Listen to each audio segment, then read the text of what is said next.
मैं doctor Radha Mohan Singh, associate professor, department of commerce, BB college Ramgarh में कार्यरत हूँ।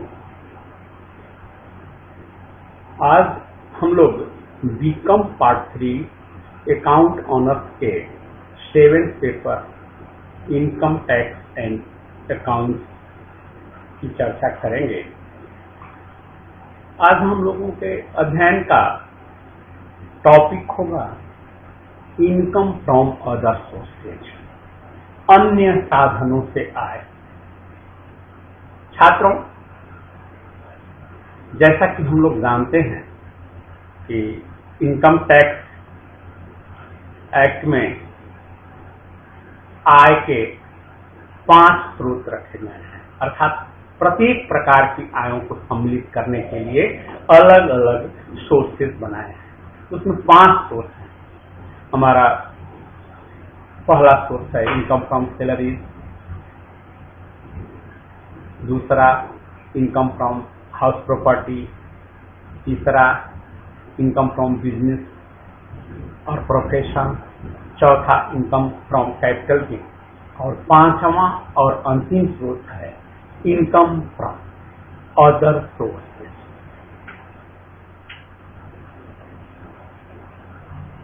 इनकम टैक्स एक्ट के अनुसार निर्धारित जो स्रोत हैं, उसमें बाकी सभी स्रोतों में हम देखें तो सबके लिए एक विशिष्ट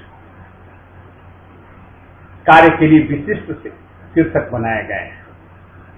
जैसे जितने लोग वेतन पाते हैं उनके लिए वेतन, जो इनकम फ्रॉम सैलरी हेड है, जिनके पास मकान है, मकान संपत्ति से आमदनी होती है, किराए पर देते हैं, उनके लिए हाउस प्रॉपर्टी है। जो व्यवसाय अथवा पेशे में हैं उनके लिए व्यवसाय अथवा पेशे इनकम फ्रॉम बिजनेस और प्रोफेशन, या जो पूंजीगत आय वाले व्यक्ति जिनके पास की कीमती संपत्तियां हैं, अस्थायी संपत्तियों के बिक्री से जो प्राप्त लाभ है, उसके लिए कैपिटल गेन बनाया गया। लेकिन इसके बावजूद कुछ ऐसी आमदनी है जो इन शीर्षक के अंतर्गत नहीं आती है, लेकिन फिर भी उस पर कर लगता है, वह एग्जम्प्टेड नहीं है, कर से उसमें छूट नहीं दी गई है। तो उन सारे इनकम्स को इस इनकम फ्रॉम अदर सोर्सेज में रख दिया गया है।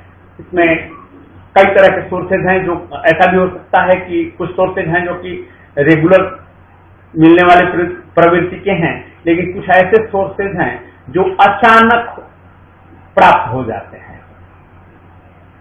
तो वैसे वह भी तो आमदनी हुई।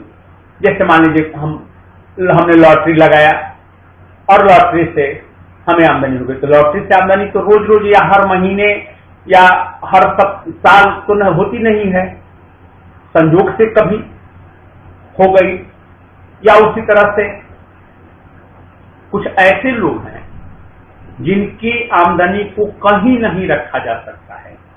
जैसे एक सामान्य हम उदाहरण के रूप में हम देख लें तो हमारे जो संसद सदस्य या विधानसभा सदस्य हैं, उनको वेतन मिलता है, सैलरी, जिसे हम सैलरी कहते हैं। लेकिन उनको प्राप्त जो वेतन है वह सैलरी हेड में नहीं रखा जाएगा, क्योंकि जैसा कि हम लोगों ने जब इनकम फ्रॉम सैलरी का अध्ययन किया तो उसने देखा कि सैलरी की परिभाषा में यह दिया है कि नियोक्ता या एम्प्लॉयर और एम्प्लॉय का संबंध हो, तभी एम्प्लॉयर द्वारा रेम्युनरेशन के रूप में दी गई राशि वो सैलरी कहलाती है। तो यहाँ की जो संसद सदस्य हैं, जो विधानसभा सदस्य हैं, तो वे नौकर तो नहीं है, एम्प्लॉय तो नहीं है, नौकरी उनकी नहीं है।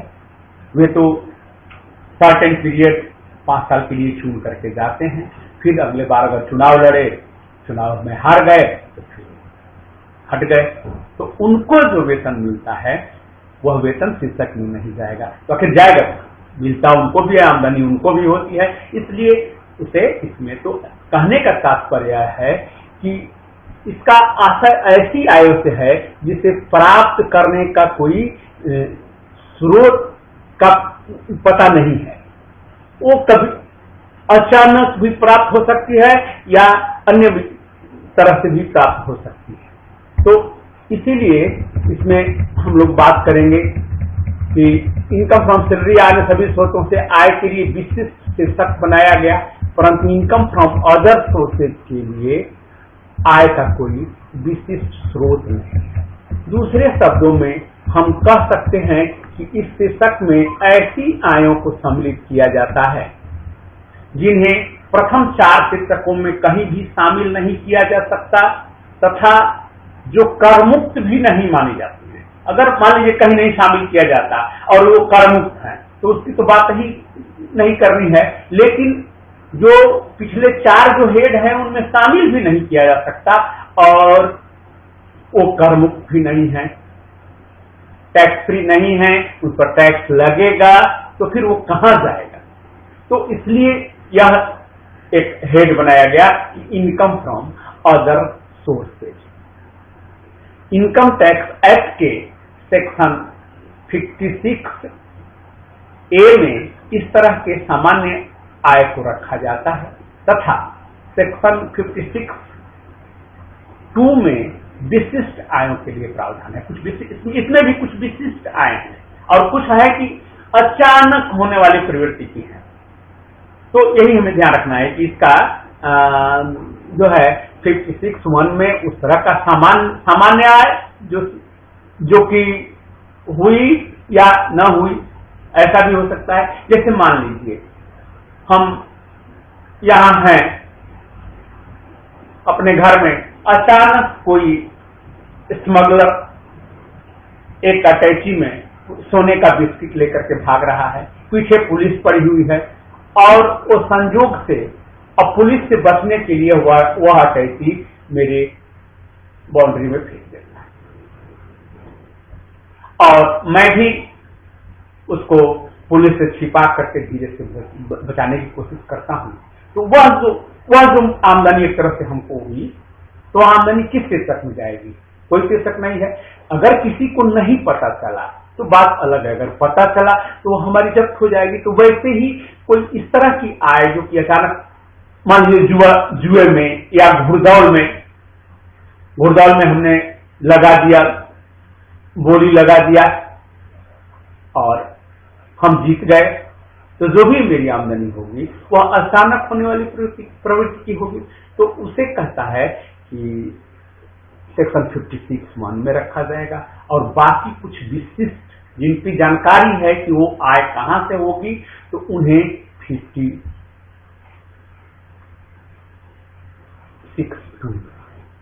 तो छात्रों, अब हम लोग चर्चा करेंगे certain income included in the head income from other sources. निम्न आय इनकम फ्रॉम अदर शीर्षक में खड़े योग्य मानी जाती है। पहला है डिविडेंड, लाभांश। इन सबों की चर्चा हम आगे विस्तार से करेंगे। अभी सिर्फ हम जान लें कि किन्हें जो विशिष्ट आय है वो कौन कौन सी है, विशिष्ट माने स्पेसिफिक इनकम कौन कौन सा है और किनको हम इसमें रखते हैं। तो इसमें पहला है डिविडेंड। डिविडेंड में भी ध्यान रखना है हम लोगों को कि इसमें भारतीय कंपनी, पारस्परिक कोष तथा यूटीआई से प्राप्त लाभांश असेसमेंट ईयर 2004-5 से कर मुक्त कर दिया गया है। इसके अलावा बाकी कंपनी द्वारा दिया गया जो डिविडेंड है वह कर योग्य होगा और इसकी आगे हम चर्चा करेंगे। दूसरा हमारा आमदनी माना जाता है आकस्मिक आय, जैसे लॉटरी, क्रॉसवर्ड, पजल अर्थात वर्ग पहेलियां। आप देखते होंगे लॉटरी तो समझ ही रहे हैं, लॉटरी लगना। उसी तरह से क्रॉसवर्ड पजल क्या है? वर्ग पहेली। आप देखते होंगे अक्सर अखबारों में, मैगजीन्स में जो है इस तरह की पहेलियां निकलते रहती हैं कि अगर आप बना के जो सबसे पहले जो इसका सही आंसर देगा उसको इनाम मिलेगा। तो उस तरह का अगर कुछ हो तो, या घुड़दौड़, ताश या जुआ अथवा शर्त आदि से बेटिंग जो लगाए हम किसी चीज का और हम जीत गए, तो उनसे जो होने वाली आमदनी है वह इसमें रखी जाए। तीसरा है कि इम्प्लायर अर्थात जो करदाता है उसके द्वारा अपने कर्मचारियों से प्राप्त पीएफ या सुपरन्यूएशन फंड अथवा कर्मचारी बीमा अधिनियम के अंतर्गत स्थापित किसी फंड में अंशदान। इसके बाद हम चौथा जो इसमें पॉइंट है वो है प्रतिभूतियों पर ब्याज से आए। पांचवा पॉइंट है मशीन, प्लांट अथवा फर्नीचर को किराए पर उठाने से आए जिस पर व्यापार अथवा पैसे से आय शीर्षक के अंतर्गत आयकर नहीं लगाया है। जैसे कराए मशीन, प्लांट अथवा फर्नीचर को हमने किराए पर उठा दिया तो वहां तो चूंकि बिजनेस से जो आय होता है उसको रखा जाता है, तो अगर किराए पर उठा दिया गया है तो वहां व्यापार अथवा पैसे की आय के शीर्षक में नहीं टैक्सेबल होगा, तो इसको वहां क्योंकि शुरू में ही हम लोगों ने चर्चा किया कि जो कहीं नहीं अप्लाई होगा वो समूचा जो है इनकम फ्रॉम अदर सोर्सेज में आ जाएगा। छठा, मशीन, प्लांट अथवा फर्नीचर के साथ भवन को भी किराए पर उठा दिया हो। मान लीजिए मशीन, प्लांट या फर्नीचर जो है और उसमें भवन, उसके साथ भवन लगा हुआ है, तो उस भवन को भी अगर उठा दिया गया है तो उसका भी किराए पर अगर उठाया गया है तो उससे भी प्राप्त होने वाली आय अदर सोर्सेज के अंतर्गत टैक्सेबल हो।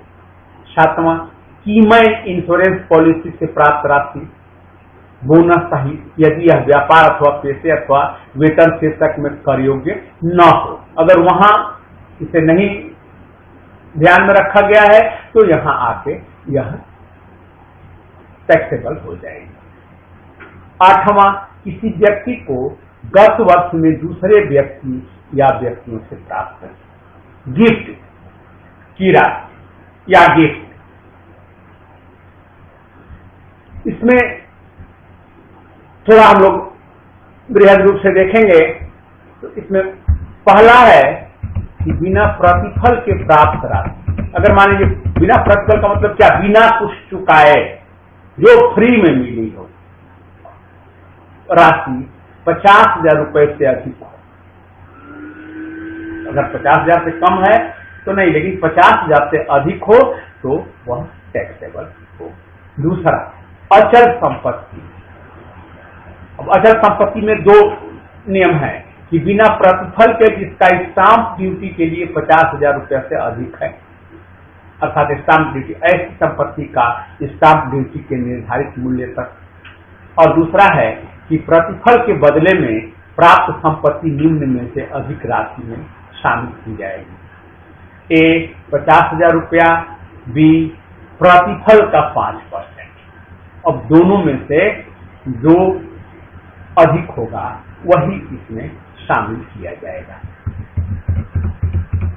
उसके बाद तीसरा, अचल संपत्ति से भिन्न संपत्ति। अब अचल संपत्ति से भिन्न संपत्ति कोई हो, इसमें भी ए बिना प्रतिफल उचित बाजार मूल्य का योग 50,000 से अधिक रहने पर उचित बाजार मूल्य, और बी है कि प्रतिफल के बदले उचित बाजार मूल्य के योग में प्रतिफल को अगर बिना प्रतिफल का लिए हैं तो 50,000 से अधिक रहे तब, लेकिन अगर प्रतिफल दे करके लिया गया है तो उचित बाजार मूल्य के योग में प्रतिफल घटाकर यदि शेष राशि 50,000 से अधिक होती है तो। अब यह तो हुआ कि भाई जो गिफ्ट मिला है एक व्यक्ति को, एक व्यक्ति द्वारा दूसरे व्यक्ति को वह, लेकिन इसके भी कुछ अपवाद हैं। जैसे हम ध्यान देंगे कि इसके बारे में कहा गया है कि परंतु कुछ जो है वर्णित प्रधान से भी प्राप्त राशि या संपत्ति में लागू संबंध में लागू नहीं होगा। कहने का मतलब कुछ पर नहीं लागू होगा, सब पर यह नहीं लागू होगा। अगर ऐसे में मिला है किसी को मुफ्त में गिफ्ट, तो वो जो हम लोग उपयुक्त नियमों की बात किए वो लागू होंगे, लेकिन निम्न लोगों के लिए ये लागू नहीं होंगे। किनके लिए? तो पहला, किसी व्यक्ति को अपने रिश्तेदार से मिला हो। दूसरा, किसी व्यक्ति या हिंदू अविभाजित परिवार को वसीयत या उत्तराधिकार के रूप में मिला हो। तीसरा, उपहार में देने वाले की मृत्यु की आसन्न मानकर मिला हो। अब इसका हम लोग थोड़ा अगर ऐसे बोलने पर हो सकता है आपको ना समझ में आए, मैं थोड़ा क्लियर करते जाता हूं। इससे पहला है कि किसी व्यक्ति को अपने रिश्तेदार से मिला। मान लीजिए रिश्तेदार में क्या आता है? माता पिता, भाई बहन, या ससुराल या मायका ना, या उसके अलावे भी चाचा चाची, दादा दादी, नाना नानी, फुआ फूफा, जितने भी रिश्तेदार होंगे तो उनसे अगर मिला हो तो वह टैक्सेबल नहीं होगा, क्योंकि एक रिश्तेदार दूसरे रिश्तेदार को गिफ्ट देता है। उसी तरह दूसरा कहता है कि किसी व्यक्ति या हिंदू अविभाजित परिवार को वसीयत या उत्तराधिकार के लिए। मान लीजिए कोई हिंदू अविभाजित परिवार है और उसमें का कोई सदस्य अब अलग होता है या वो परिवार का बंटवारा होता है, तो सब लोग उसमें हिस्सेदार हैं, तो अगर उसमें किसी को कुछ मिला हो या उसमें का कोई व्यक्ति हो जो कि वसीयत किसी खास व्यक्ति को कर दिया हो या उत्तराधिकार के रूप में उसको अपना उत्तराधिकारी बना दिया हो, तो ये टैक्सेबल नहीं होगा, अर्थात उस सीमा में नहीं आएंगे, जो हम लोग पीछे जो बात की। तीसरा कहता है कि उपहार में देने वाले की मृत्यु की आसन्न मान कर दिया।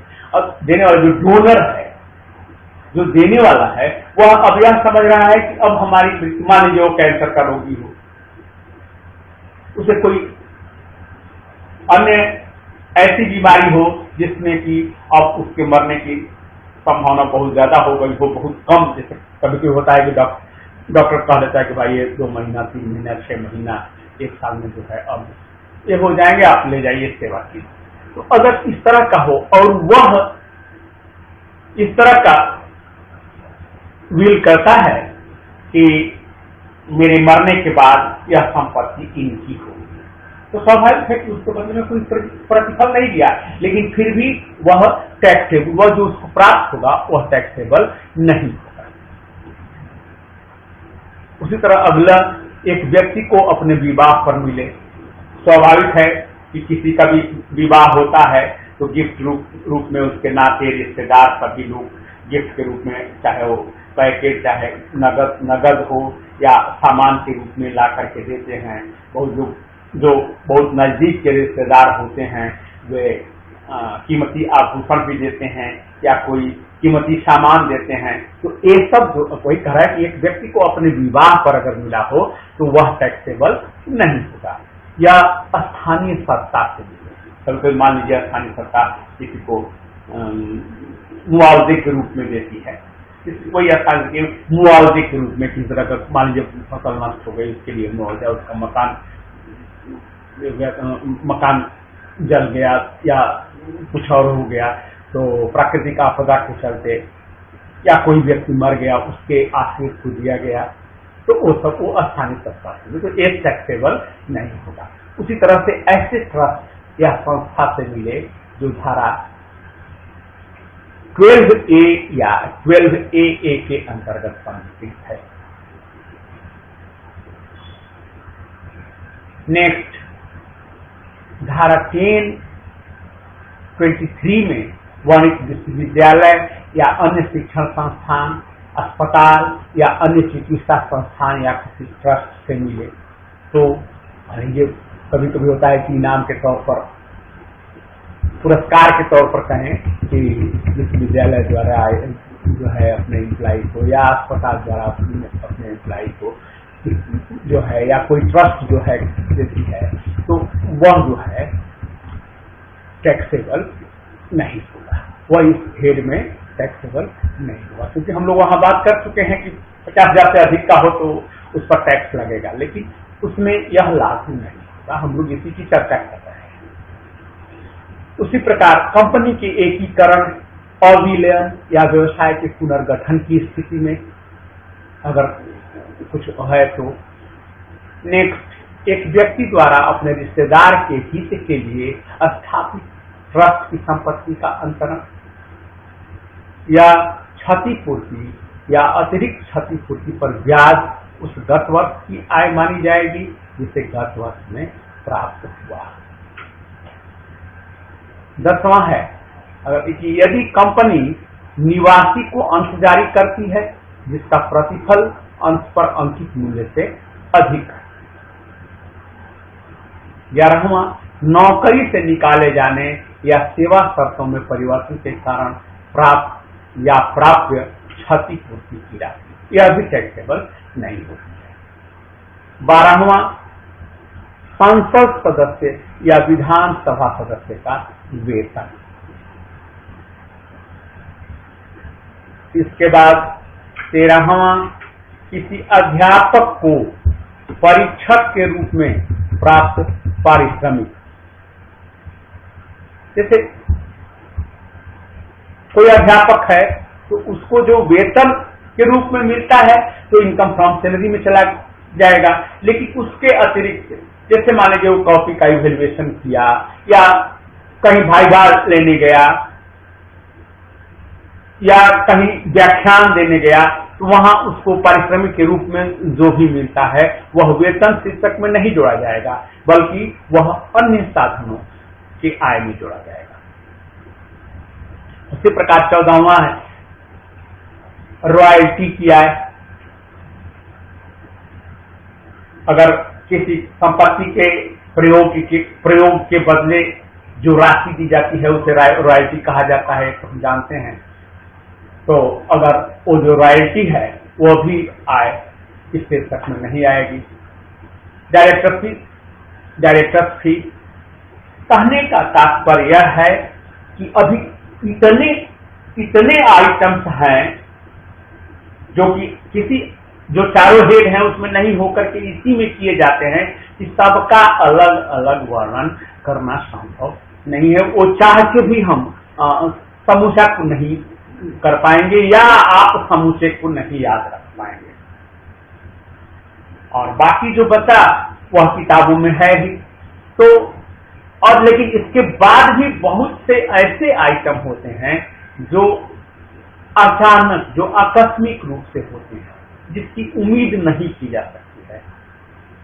तो वैसी स्थिति में सबको नहीं बताया जा सकता है, इसलिए बहुत सी चीजें हैं जिसे हमें अपने ध्यान में रखना होगा, और लगभग जितनी मुख्य चीजें थी वो मैंने बता दिया। अब यही है अदर सोर्सेज में, यही ध्यान हम लोगों को रखना है। तो छात्रों, आज हम लोगों ने इनकम के 5वें स्रोत, इनकम फ्रॉम अदर सोर्सेज के बारे में अध्ययन किया, और मुझे उम्मीद है कि आप इसे ठीक से समझे होंगे। अभी आगे इस चैप्टर में अभी और क्लासेस हम लोगों के होंगे।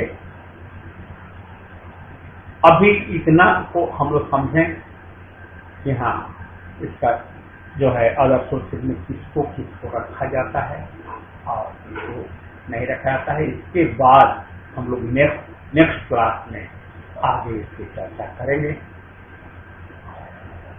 तब तक के लिए धन्यवाद।